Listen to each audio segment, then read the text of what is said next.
उससे मेरा कोई खास परिचय नहीं था। शादी से पहले जिस ऑफिस में काम करती थी वही वह था। आज फ्रेंच क्लास अटेंड करते वक्त उससे मुलाकात हुई। पति के कहने पर अपने फ्री टाइम का सदुपयोग करने के विचार से मैंने यह क्लास ज्वाइन की थी। हाय, वह चमकती आंखों के साथ अचानक मेरे सामने आ खड़ा हुआ। मैं मुस्कुरा उठी। ओह तुम, सो नाइस मीट यू। नाम याद नहीं आ रहा था मुझे उसका। उसने स्वयं अपना नाम याद दिलाया। अंकित, पहचाना आपने? हाँ हाँ, बिल्कुल याद है मुझे। मैंने यह बात जाहिर नहीं होने दी कि मुझे उसका नाम भी याद नहीं। और सब कैसा है? उसने पूछा। फाइन, यहीं पास में घर है मेरा।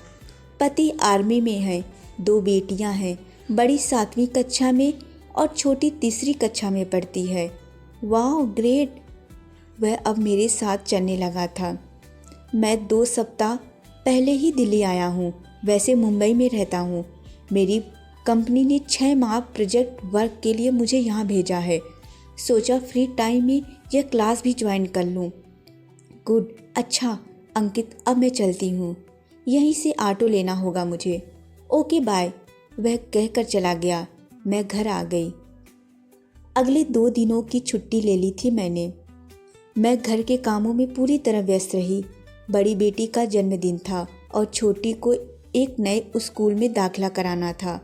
2 दिन बाद क्लास पहुंची तो अंकित फिर सामने आ गया। आप 2 दिनों तक आई नहीं। मुझे लगा कि आपने क्लास तो नहीं छोड़ दी। नहीं, ऐसा नहीं है, घर में कामों में व्यस्त थी। वह चुपचाप मेरे पीछे वाली सीट पर बैठ गया। क्लास के बाद निकलने लगी तो फिर मेरे सामने आ गया। कॉफ़ी पर चलें क्या? नो, घर जल्दी जाना है, बेटी आ गई होगी। और फिर पति आज डिनर पे भी ले जाएंगे। मैंने उसे टालना चाहा। ओके, चलिए ऑटो तक छोड़ देता हूँ, वह बोला। मुझे अजीब लगा, फिर भी साथ चल दी। कुछ देर तक दोनों खामोश रहे। मैं सोच रही थी यह तो दोस्ती की फिराक में है, जबकि मैं सब कुछ बता चुकी हूँ। पति हैं, बच्चे हैं मेरे, आखिर चाहता क्या है? तभी उसकी आवाज़ सुनाई दी। आपको किरण याद है? हाँ याद है, वही ना जो आकाश सर की पीए थी। हाँ पता है, वह कनाडा शिफ्ट हो गई है, अपनी कंपनी खोली है वहाँ। सुना है कि किसी करोड़पति से शादी कर ली। गुड, काफ़ी ब्रिलियंट थी वह। हाँ, मगर उसने एक काम बहुत गलत किया, अपने प्यार को अकेला छोड़कर चली गई। प्यार? कौन, आकाश? हाँ, बहुत चाहते थे उसे। मैं जानता हूँ कि वे किरण के लिए जान भी दे सकते थे, मगर आज के ज़माने में प्यार और जज्बात की कद्र ही कहाँ होती है।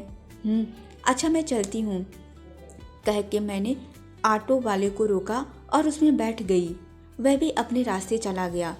मैं सोचने लगी, आजकल बड़ी बड़ी बातें करने लगा, जबकि पहले इतना खामोश रहता था। मैं और मेरी दोस्त रिचा अक्सर इसका मजाक उड़ाते थे, पर आज तो बड़े जज्बातों की बातें कर रहा है। मैं मन ही मन मुस्कुरा उठी। फिर पूरे रास्ते उस पुराने ऑफिस की बातें ही सोचती रही। मुझे समीर याद आ गया। बड़ा हैंडसम था, सारी लड़कियां उस पर मरती थीं। मैं भी उसे पसंद करती थी, मगर मेरा डिवोशन तो अजीत की तरफ ही था। यह बात अलग है कि अजीत से शादी के बाद एहसास हुआ कि 4 सालों में हमने मिलकर जो सपने देखे थे उनके रंग अलग अलग थे। हम एक दूसरे के साथ तो थे, पर एक दूसरे के लिए बने हैं ऐसा कम ही महसूस होता था। शादी के बाद अजीत की बहुत सी आदतें मुझे तकलीफ़ देती थीं। कमियां दिखती ही कहाँ हैं। शादी से पहले मुझे अजीत में तो सिर्फ अच्छाइयाँ दिखती थी, मगर अब सिर्फ रिश्ता निभाने वाली बात रह गई थी। वैसे मैं जानती हूँ वे मुझे अब भी बहुत प्यार करते हैं, मगर पैसा सदा उनके लिए पहली प्राथमिकता रही है। मैं भी कुछ उदासीन सी हो गई थी। अब दोनों बच्चियों को अच्छी परवरिश देना ही मेरे जीवन का मकसद रह गया था। अगले दिन अंकित गेट के पास ही मिल गया।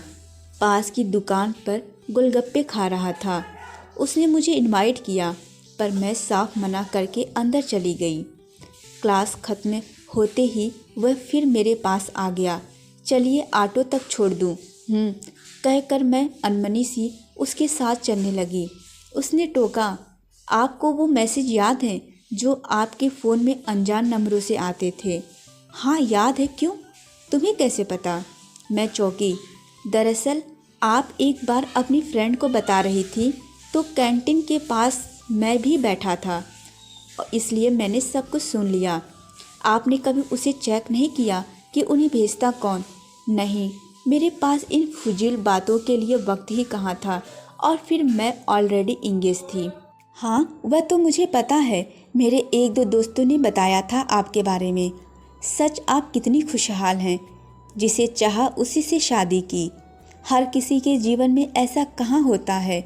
लोग सच्चे प्यार की कदर ही नहीं करते, या फिर कई दफ़ा ऐसा होता है कि बेतहाशा प्यार करके भी लोग अपने प्यार का इजहार नहीं कर पाते। क्या बात है, कहीं तुम्हें भी किसी से बेतहाशा प्यार तो नहीं था? मैं व्यंग से मुस्कुराई तो वह चुप हो गया। मुझे लगा मेरा इस तरह हंसना उसे बुरा लगा है।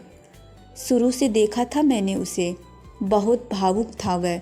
छोटी छोटी बातें भी बुरी लग जाती थी। व्यक्तित्व भी साधारण सा था, ज़्यादातर अकेला ही रहता। गंभीर मगर शालीन था। उसके 2-3 ही दोस्त थे, उनके काफ़ी करीब भी था। मगर उसे इधर उधर वक्त बर्बाद करते या लड़कियों से हंसी मजाक करते कभी नहीं देखा था मैंने। मैं थोड़ी सीरियस होकर बोली, अंकित, तुमने बताया नहीं तुम्हारे कितने बच्चे हैं और पत्नी क्या करती है? मैडम, आपकी मंजिल आ गई। उसने मुझे टालना चाहा। ठीक है, पर मुझे जवाब दो। मैंने जिद की तो मुस्कुराते हुए बोला, मैंने अपना जीवन एक एनजीओ के बच्चों के नाम कर दिया है। मगर क्यों, शादी क्यों नहीं की? क्योंकि हर किसी की ज़िंदगी में प्यार नहीं लिखा होता, और बिना प्यार शादी को मैं समझौता मानता हूँ। फिर समझौता मैं कभी करता नहीं। वह चला गया। मैं पूरे रास्ते उसी के बारे में सोचती रही। मैं पुराने ऑफिस में अपनी ही दुनिया में मगन रहती थी, उसे कभी अहमियत नहीं दी। मैं उसके बारे में और जानने को उत्सुक हो रही थी। मुझे उसकी बातें याद आ रही थी। मैं सोचने लगी, उसने मैसेज वाली बात क्यों कही? मैं तो भूल भी गई थी। वैसे भी मैसेज बड़े प्यारे होते थे। 3-4 महीने तक रोज़ 1 या 2 मैसेज मुझे मिलते अनजान नंबरों से। 1-2 बार तो मैंने फ़ोन भी किया, मगर कोई जवाब नहीं मिला।